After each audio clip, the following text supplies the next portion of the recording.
மாலை நேரத்தின் மெல்லிய நிழலில் மௌனமாக பேசும் காற்றின் கீதம். தங்க நிற சூரியன் மறையும் ஓவியம் போல நினைவுகள் என் மனதில் வரையும் பாதம்.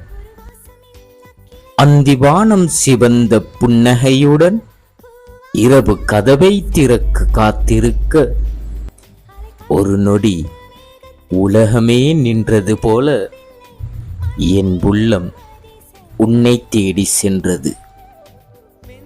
மங்கும் வெளிச்சத்தில் மலரும் உணர்வுகள் மலைத்துளி போல மனதை தழுவு. மாலை நேரம் ஒரு கனவு போல வந்து நினைவாகவே நெஞ்சில் தங்குகிறது.